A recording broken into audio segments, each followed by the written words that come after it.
As pessoas, elas são robôs, cara. E elas acham que elas estão fazendo certo porque a maioria das outras pessoas também estão. Mas temos que lembrar que a massa, ela geralmente perde em tudo. A massa perde nos investimentos, a minoria vence uma prova de atletismo, a minoria vai ganhar muito dinheiro. É sempre a minoria. Não porque existe uma opressão, mas é porque são poucos que ousam pensar diferente e ousam executar diferente. E tem coragem e disciplina para manter isso por longos períodos. Seja bem-vindo ao canal Motivação Alfa. Se inscreva, curte, comenta e compartilha para mais conteúdo exclusivo. A gente nasce, acredito, quase que numa esteira, né, de produção. Então a gente nasce, estuda, entra numa universidade, se prepara para ser um bom funcionário e a gente segue o sistema. Mas o sistema, ele nos prepara para sermos medíocres de certa forma. E se você for parar para pensar, hoje, né, eu estava puxando alguns dados, 6% da população brasileira faz parte da elite financeira. O que seria elite financeira? Seria você ter um salário per capita de R$3.700. Um salário per capita de R$3.700 numa renda familiar, onde você, dentro da sua família, tem ali mais ou menos R$20 mil de renda, te torna um dos 6% dos brasileiros mais ricos do país, não é? Então, assim, veja que perto da nossa condição, quando a gente olha para isso, isso é a elite brasileira, não é? E na minha concepção, você não consegue ter uma vida de extrema liberdade nesse patamar. Só que eu acredito que como a maioria das pessoas forma a média, né, e a gente tem a mediocridade, né, no meio disso, você só vai sair de um resultado medíocre se você fizer algo diferente. E fazer algo diferente começa na reflexão, começa no pensamento, porque senão você vai junto com a manada. E para você pensar diferente, para você refletir diferente, acredito que você precisa ter uma dessas duas coisas. Uma inteligência acima da média ou um ambiente que te faça refletir. Porque, por exemplo, eu comecei a pensar diferente quando eu li um livro. Esse livro me fez pensar diferente, não é? Então eu tive acesso a algo de fora que me fez pensar diferente. Pensar diferente começou todo o movimento que depois me fez escolher diferente. Muitas pessoas não têm acesso a algo de fora. E se as pessoas não têm acesso a algo de fora e também não têm uma inteligência acima da média, como que elas vão se refletir, vão refletir a ponto de tomar uma decisão diferente? O problema da trajetória normal na nossa história é que a gente vive uma certa inércia, não é? E essa inércia, ela funciona tanto para quem está parado quanto para quem está em movimento. O problema é que eu acredito que o mundo, ele é como uma esteira rolante ao contrário. Então, se você fica parado, a esteira rolante, ela já te leva para trás naturalmente, né? Porque a gente tem custos, a gente tem inflação, tem ocasiões, tem muitas coisas. Então, a gente vive numa inércia que bota uma pressão negativa sobre a nossa vida. Então, se a gente ficar parado, a gente cai. Se a gente andar devagar, a gente volta. Então a gente tem uma velocidade mínima para que a gente saia do lugar. Então o que me fez mudar, né, de alguma forma, sair desse processo padrão, foi um pouco, acho que foi um pouco da raiva que eu tinha, da inconformidade. O que me movia não era nem necessariamente o que eu queria fazer, eu acho que era o que eu não queria fazer. Então, é muito difícil às vezes pro ser humano falar o que ele quer, mas é muito fácil falar o que você não quer. Acho que é muito desafiador você saber o que você busca, é mais fácil falar o que você não quer. Então eu tinha raiva, eu não queria dever dinheiro, eu não queria passar por privações, eu não queria nada disso. Então acho que isso aqui me fez começar a me questionar. Essa raiva me gerou questionamento, me gerou reflexão. Eu tinha uma inteligência básica a ponto de poder me questionar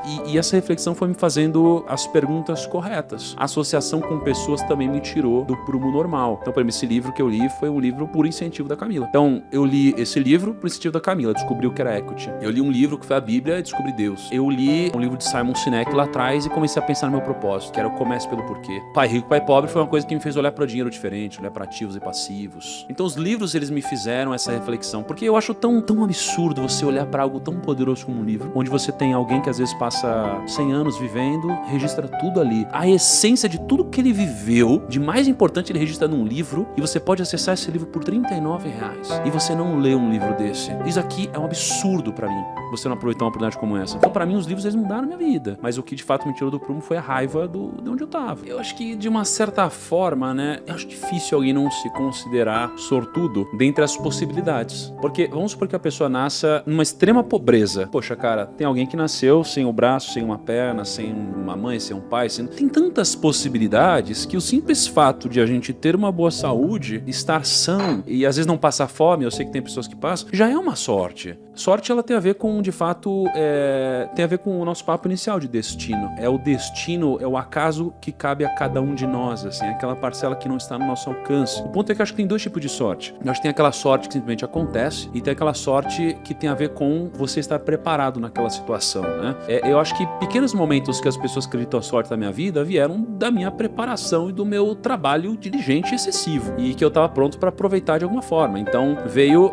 o evento do Robert Kiyosaki aqui no Brasil. Quando ele veio e você foi no evento, eu estava bem posicionado a ponto de a gente se conhecer. Se eu não tivesse, talvez a gente nem teria se visto. Então tiveram vários momentos onde eu aproveitei. O ponto é, a gente pode fazer um pouquinho de sorte também, de fato, né? Tem muitas ocasiões na nossa vida e quando a gente está preparado para isso, né? Você tem aquele encontro incrível lá da sorte da preparação com a oportunidade. Uma frase do Sêneca, que ele fala que sorte é quando a oportunidade encontra o homem preparado. Cara, eu sempre tive uma inclinação, de alguma forma, pro dinheiro. Eu comecei a minha busca no mercado financeiro porque eu queria, de fato, ficar rico. Não tinha outra explicação. Eu não comecei porque eu queria mudar a sociedade ou porque eu tinha um propósito bonito. Eu era um cara, acho que muito perdedor na vida, assim. Eu era muito perdedor. Na escola, sabe? Eu era aquele cara que não era chamado no time do futebol, não era o cara com os amigos, bullying, tudo isso. Eu lembro, né, de uma cena num colégio antigo, né, que eu estudava, que era o Galileu Galilei, assim. Tinha eu e um amigo, assim, e todo mundo excluindo a gente querendo fazer parte da conversa e eles excluindo a gente, não querendo andar com a gente, etc. E como eu acho que eu era perdedor em muitas coisas na vida, eu acho que eu encontrava de alguma forma jogos que eu pudesse ganhar. Isso foi muito importante na minha trajetória, encontrar as brigas que valia a pena comprar. Porque se você quer jogar num jogo onde você já parte da premissa que você vai perder, você tem muito mais dificuldade pra ganhar, não é um jogo onde vai valer a pena o seu esforço. Então acho que isso aqui tem muito a ver com encontrar o seu talento. Cara, essa é uma parada interessante, a gente fala de modelagem humana, né? Tem uma passagem muito interessante, né? Que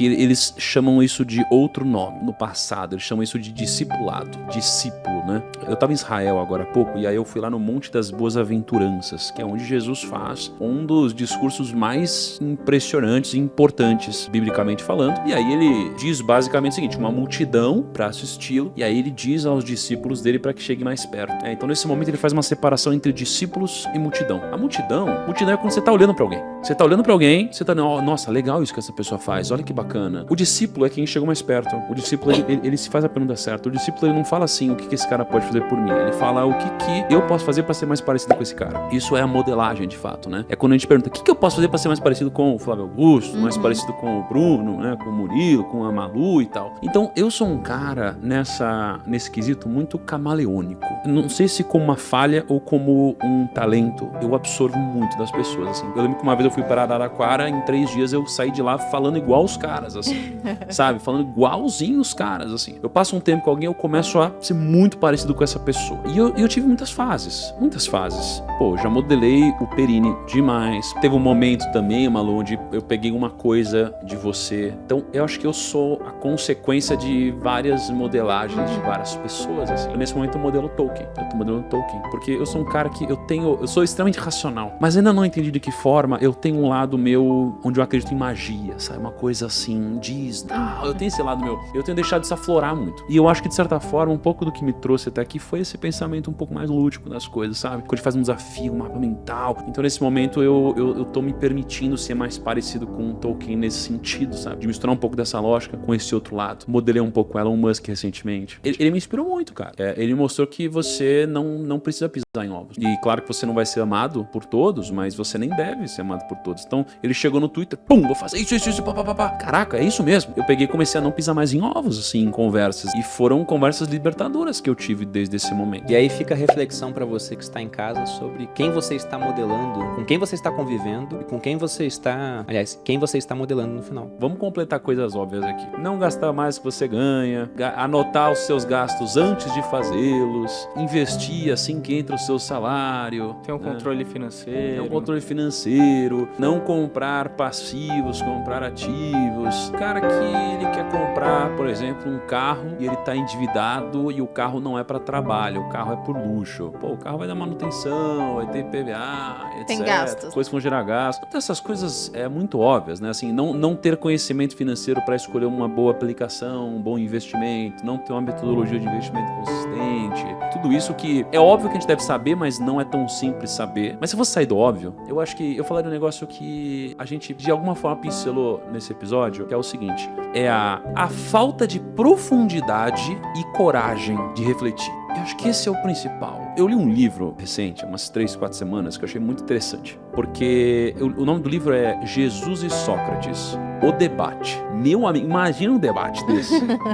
Então, só daqui já me gera algo que me instiga demais. Eu falo, poxa, legal, vamos ver, porque o Sócrates tem um método socrático, que é onde ele faz pergunta o tempo todo, e esse tipo de pergunta gera muita reflexão. E Sócrates diz, só sei que nada sei, porque de fato, cara, quanto mais você pergunta, mais você descobre sobre algum assunto, mais você percebe que você não tem a resposta óbvia pra tudo. Então esse livro me chamou muita atenção. É um livro que eu recomendaria agora. O que eu tiro desse livro? Assim, primeiro tem um desfecho muito interessante, que eu não vou dar um spoiler do final do livro, que é muito legal. É o que o questionamento te traz como conclusão, mas isso me trouxe pra vida o como eu deveria ser mais socrático em tudo. Então hoje, quando eu tô gravando um podcast, não na posição de, entre aspas, entrevistado, mas na posição de entrevistador, eu questiono coisas que parecem obviedades. Porque quando você questiona as coisas que parecem obviedades, você percebe que elas não são. E eu percebo que se você não questiona coisas que parecem óbvias no seu dia a dia, você nunca vai fazer algo diferente. Porque tem coisas que são muito simples, que parecem muito óbvias. Por exemplo, por que você acorda 9 da manhã? Ah, é porque eu sempre acordei 9 da manhã. Por que você chega no horário que todo mundo chega no trabalho? É porque todo mundo chega no trabalho. Tá, mas você deveria chegar no horário que todo mundo chega no trabalho? Não, mas senão vão falar que o meu chefe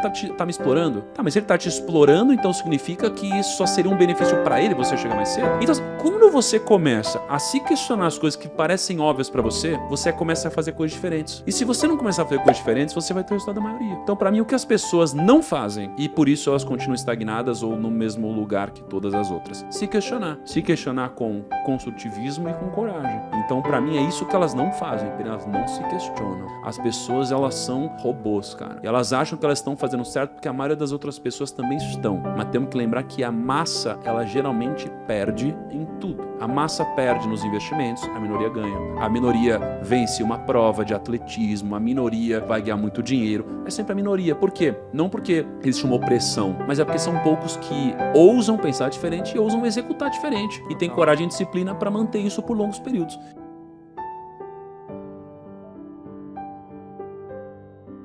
Muito obrigado por assistir o nosso vídeo. Não se esqueça de se inscrever para nos dar aquela força. E até o próximo conteúdo.